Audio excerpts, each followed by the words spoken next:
Bonjour à tous, bienvenue sur ma chaîne YouTube Marc Boulet. Exactement, je m'appelle Marc Boulet, je suis ingénieur en aquaculture et spécialisé dans la production en système hors sol. Si aujourd'hui vous êtes sur ma chaîne, sûrement peut-être c'est pour la première fois ou peut-être pour d'autres qui me connaissent depuis. Si vous êtes sur ma chaîne, c'est parce que vous souhaitez en fait maîtriser les aspects de la production piscicole, comprendre l'investissement en pisciculture, savoir comment est-ce qu'on fait pour se lancer dans ce domaine qui de plus en plus est tellement prisé par les différents investisseurs. Mais il faut comprendre qu'il y a des limites, il y a des techniques, il y a des ensembles de procédures qu'il faut mettre en place pour avoir un départ très efficace. Alors, ma chaîne est là pour vous accompagner, pour vous aider à prendre une véritable décision, pour vous aider et vous accompagner dans votre processus de production. Et si les thèmes d'investissement et pisciculture vous intéressent, je vous demanderai de vous abonner, de cliquer sur la cloche de notification afin que plusieurs vidéos pareilles que celle-ci puissent revenir dans votre téléphone. Je vous demanderai aussi de partager si c'est qu'elle vous a plu et qu'elle vous a apporté beaucoup d'éléments qui vous ont permis d'apprendre plus sur ce qui concerne l'investissement en pisciculture. Donc aujourd'hui, nous allons parler d'un sujet assez important. Nous allons parler aujourd'hui du système de gestion dans une ferme, d'organisation dans une ferme piscicole. Comment est-ce qu'on organise son projet dans une ferme piscicole? Moi, j'ai pris ce thème, pourquoi? Parce que la majorité des personnes que j'ai rencontrées ces derniers jours avaient beaucoup de difficultés de rentabilité, mais au fond, ils étaient en train de regarder l'aspect technique sans savoir que ce qui dérangeait en fait, c'était l'aspect de gestion de son exploitation. Je vais vous parler de quelques outils que vous pouvez utiliser pour pouvoir manager au mieux son élevage, pour pouvoir maîtriser au mieux son élevage. Et vous devez savoir que lorsqu'on parle de gestion, on parle de discipline. Et donc, je vais vous expliquer les éléments qui s'appliquent dans la discipline liée. Je vais vous expliquer certaines disciplines qu'il faut mettre en place pour réussir de manière efficace son projet. Mais avant tout, j'aimerais déjà que vous puissiez comprendre ce thème-ci à travers mon histoire, parce que je vais commencer d'abord à vous raconter une petite histoire que j'ai vécue personnellement dans cette activité de la pisciculture avant d'engager avec des éléments qui seront en fait des leçons à tirer de cette histoire-là. Donc, on se retrouve après le générique.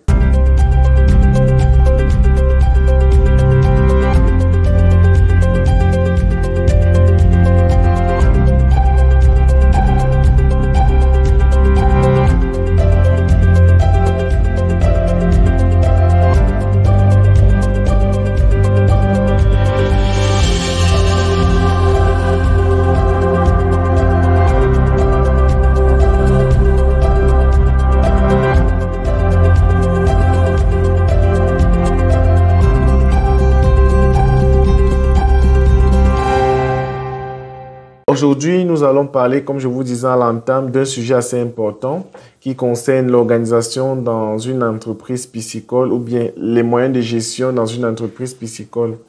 En fait, je vais commencer par vous raconter mon histoire. Il y a de cela, on va dire, quelques années, je me retrouvais dans un système où j'avais vraiment, je vais dire, mon projet évoluait exagérément très bien. Parce que je faisais des chiffres d'affaires au début, je faisais des chiffres d'affaires qui pouvaient tourner à 30 000 francs la semaine. Après, c'est allé à 50 000 francs la semaine. À un moment donné, je suis arrivé jusqu'à 4 millions la semaine. Et d'autres, même parfois, je montais à 5 millions la semaine. Ce qui fait en sorte que j'ai vraiment eu cette croissance qui a été basée sur un aspect beaucoup plus technique.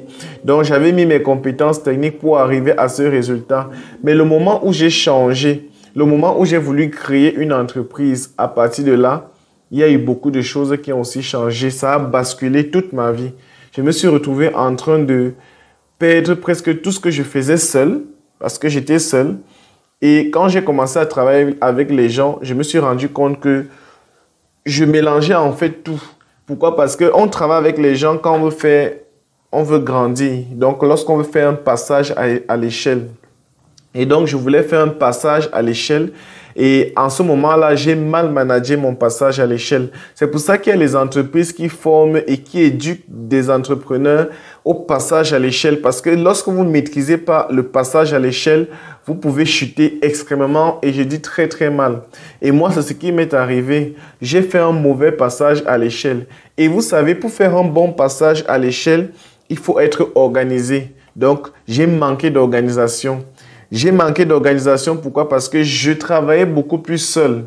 Je travaillais beaucoup plus dans un modèle personnalisé. Je savais que quand je fais ceci, voilà le résultat que je vais avoir.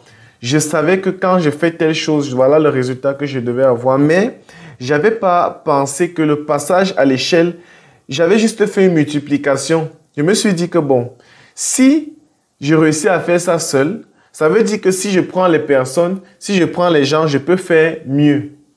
Sauf que c'était une erreur. Parce que pour faire un passage à l'échelle, on ne regarde pas seulement le facteur de multiplication. Il faut mettre tous les autres aspects en marche. Et l'un des aspects les plus importants, c'est l'organisation.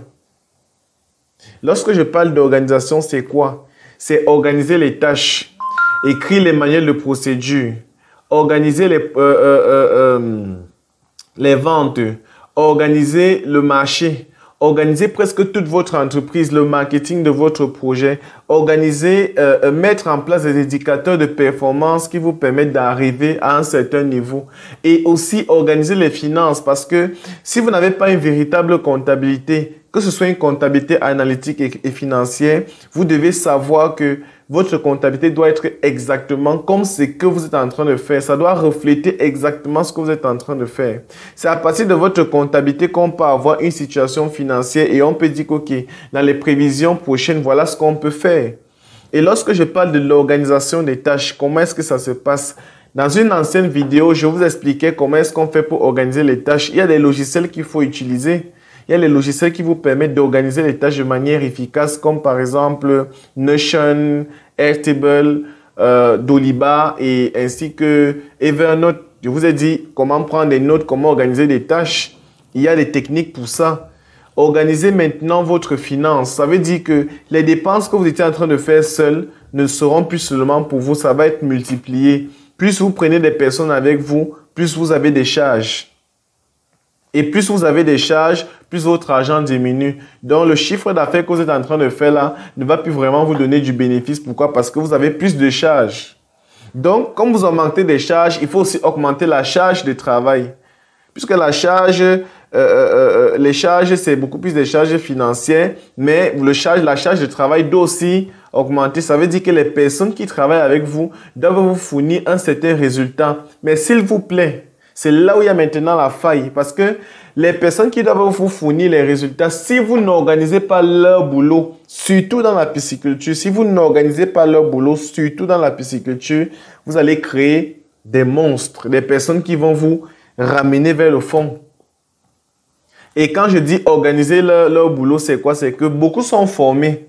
Beaucoup sont techniciens, mais beaucoup ne maîtrisent pas l'organisation. Beaucoup ne maîtrisent pas les tâches. Donc, vous devez écrire des job descriptions. Vous devez écrire des tâches journalières que vous allez organiser maintenant dans votre système de gestion. Et donc, après ça, toutes les tâches-là doivent être contrôlées par un contrôleur de gestion ou bien par un contrôleur technique qui va vous dire que telle tâche n'a pas été atteinte ou telle tâche a été atteinte pour un résultat assez particulier. Et toutes les tâches doivent être mesurables. Ça veut dire quand vous faites une tâche, vous savez que voilà le résultat que vous aurez. Si une tâche ne fournit pas de résultat, éliminez la tâche là. Parce que ce n'est pas une tâche assez importante. Moi, j'ai souffert. C'est pour ça que je vous parle de ça. Ce sont les éléments que moi, j'ai vécu. Et ne mélangez pas toutes les formes de gestion qui existent sur la Terre. La pisciculture est vraiment à part parce que là, on vit avec les animaux. Ce n'est pas comme, par exemple, le stylo. Où vous avez un stylo, vous achetez une marchandise, vous fabriquez et puis vous vendez. Ça a une durée peut-être d'1 an, 2 ans, 3 ans. Non, c'est pas la même chose. Le problème avec le poisson, c'est que ce sont des animaux vivants. Ça veut dire qu'il y a une espérance de vie assez précise. Et comme il y a une espérance de vie assez précise, vous êtes maintenant en train de travailler là avec la montre. Vous êtes en train de travailler là avec la montre. vous avez un résultat assez précis qu'il faut avoir à une certaine période. Donc, votre organisation doit être vraiment efficace. Sinon, vous allez vous retrouver avec les poissons sans vendre, sans ceci, sans cela. Une organisation assez efficace. Comme je vous disais, les trucs, on va dire du matériel immobile comme celui-ci là. Vous pouvez même fabriquer ça, vous vendez même ça 10 ans plus tard. Même si ça a perdu un peu de la valeur, mais 10 ans plus tard, on peut toujours vendre. Mais vous ne pouvez pas vendre un poisson 10 ans plus tard. Je prends un exemple. Vous avez un silure que vous êtes en train de produire. Il faudra nourrir ce silure pendant les 10 ans.